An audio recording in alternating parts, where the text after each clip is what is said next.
ごきげんよう、上川かおるです。今回取り上げる話題は、ウクライナの情勢についていくつかの話をしていきます。まず第一に、ロシアがここ最近嘘をつき続けていて、そのために嘘の内容についてもあまりにもずさんになっているということについて取り上げていきます。またアメリカの軍事支援で歩兵戦闘車ブラッドレーを供与すると発表したのですが、その後改めて全体のパッケージについて内容を見てみると、歩兵戦闘車だけではなくかなり大規模なものであったことが判明しました。今回はそのことについても解説していきましょう。まず第一に、ロシアの嘘がいかにずさんになっているかについて、まずはそこから見ていきます。まず最初の嘘は、ロシア国防省がウクライナ軍の建物をミサイル攻撃し、600人以上殺害したと発表しました。これは先日ウクライナ軍の攻撃でロシア兵が大量に死亡したことへの報復としています。この際の被害は100人未満だとロシア国防省は発表しています。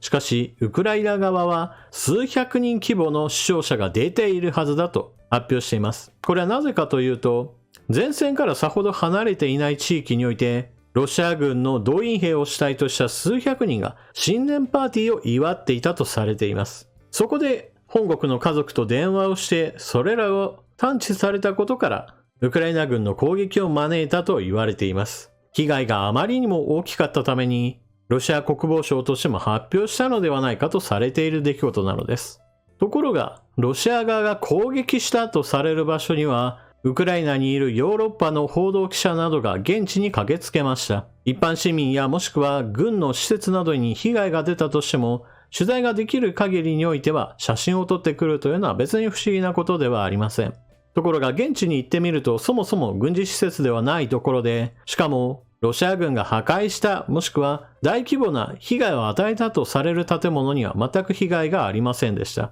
現場で見つかったのは地面を大きくえぐるクレーターだけでした。現地を取材したヨーロッパの報道員によると、ロシア軍の攻撃は確かにあったが、亡くなった人の話は全く聞かなかったそうです。ただし、こうした事態については、ロシア側は別に実際に被害が出ているか出ていないかについては全く気にしていないと考えられます。それは、ロシア側が大きな被害を受けたんだから、それと同程度かもしくは倍返しをしたんだということを、ロシア国内向けに言うための発表に過ぎなかったのではないかとされているからです。このあたり嘘をついても全く気にしないロシアの基本姿勢が見えます。次に戦況についての話もしておきましょう。ここにもロシア側の嘘があります。こちらは戦争研究所の発表している地図で赤く塗られている部分がロシア軍の占領している地域です。ここ最近は戦線が膠着している関係でこの地図にも大きな変化は起きていません。ただし戦闘自体は各所で起きていて、特に激しい戦いになっているバフムートについては激しい砲撃戦や市街戦なども起こっています。しかし、ここでも思い出してほしいのは、つい最近プーチン大統領はクリスマスを理由として時間限定の休戦をしようと呼びかけました。これに対してウクライナ側は、そもそも攻め込んでいるのはロシア側であって、ロシア側の都合によって期限付きの休戦を受け入れるつもりはないと返答しました。このウクライナ側の返答に対して、ロシア側が休戦を申し込んでいる、つまり平和を求めているのに対して、これを断るなんて、ウクライナはとてつもなく好戦的な国家であり、これは非難されるべきだという反論を行いました。しかし実態はどうであったかといえば、ロシア側が休戦を申し込んだ時期においても、ロシア側は激しく攻め立てました。バフムートやその周辺の都市ソレダルについては、ロシア側が休戦を申し込んでいたその時期も砲撃や歩兵による突撃が繰り返されていたのです。これなどもロシアが嘘をつき続けている一つの証拠だと言えるでしょう。日中関係や日韓関係のことを考えてみた場合において、相手側が嘘を真顔で言い続ける効果というものを我々は知っています。嘘に騙される人たちは実はたくさん出てくるということです。今回の件でロシア側についての話をしましたが、ロシア側はこうした嘘をつき続けることによって自分たちの言葉を信じる人たちが特にロシア国内で確保されることを重要視しています。ついでと言ってはなんですが、それに騙される愚かな人たちがロシア国外で発生するのであれば、それも大歓迎でしょう。そうした意味で今回の2つの嘘だったわけですが、後半の部分、特にクリスマスの一時的な休戦については、ロシア側の発表を真に受けて、ウクライナ側がこの申し出を断ったのは間違っているというような反応をする人も残念ながら日本国内で結構見られました。特に残念なのが、こうした嘘にまみれていることを言っているのが何者かということについて、基本的な前提を全く理解していない人がいることです。例えば、現在ウクライナが戦っているのは自衛権の発動です。他の国が自国に侵略してきた場合において、これに対抗するために戦闘行為を行うのは何ら問題ないことです。国際法においても認められた自衛権の発動です。そのための戦闘行為は認められています。一方において侵略行為そのものは国際法違反です。つまり違法行為に基づいて武力行使をしている国ロシアと国際法に認められた自衛権に基づく戦闘行為を行っているウクライナでははっきりと違法行為者とそれに対抗する者という色分けができるわけです。このような状態の時に違法なことをしているロシア側の意見というものを同じような対等の立場として取り扱うのはそもそも間違っています。このことを話の前提に置かなければなりません。犯罪者の言葉と犯罪被害者の声が同じように対等のものとして取り扱われるのはこれは不当なことでしょう。ですから、ロシア側からの休戦の申し込みというのはそもそも論として侵略をやめることを前提としなければならず、侵略行為を現在もなお継続中の状態でちょっと自分の都合で休むわと言っているだけの話であり、これをまともに取り扱う方がむしろ話としてはおかしいのです。こうした話をすると、またプーチン大統領の嘘にコロッと騙された人がこんな話をしていきます。ここ最近の NATO はどんどんと東方に拡大してきて、ロシアを侵略しようと脅かしてきている。だからこそロシアは仕方なくウクライナを緩衝地帯として確保しようとしているだけなのだ。これはさらなる大きな戦いを防ぐための予防的な措置に過ぎないという話です。ちなみにこうした意見というのもそもそも論として軍事侵略と同類のものであり国際法違反です。つまりどっちにしてみても国際法違反の行為を自己正当化しているだけの話であったり、やっぱり犯罪者の言い訳に過ぎないのです。このあたり真顔で嘘をつく相手というものがいるんだよという現実を知っているはずなのに、日本においてはやはりこうした真顔で嘘をつく人たちの言葉を真に受けてしまうという少し残念なところがある点は覚えておかなければなりません。このチャンネルを見ている人たちの中にはそのようなことに騙される人は少ないかとは思いますが、残念ながらどうしても嘘をずっと突き続かれると、相手側の意見も考えないとなと、だんだんと突き崩されてしまう人たちというのも出てくるものなのです。さて、ロシアの嘘についての話はこのぐらいにして、アメリカが正式に発表した軍事支援のパッケージについても見ておきましょう。アメリカがブラッドレー歩兵戦闘車を供与することを発表したという話については以前の動画で取り上げました。しかし、軍事支援の内容、それ全体についての話はまだしていなかったので、ここで行っておきましょう。目玉としてブラッドレー歩兵戦闘車を供与するだけではなかった点が非常に注目されています。まず第一に、それ以外の装甲変異輸送車、もしくは軍用車両についても大量に供与することが発表されており、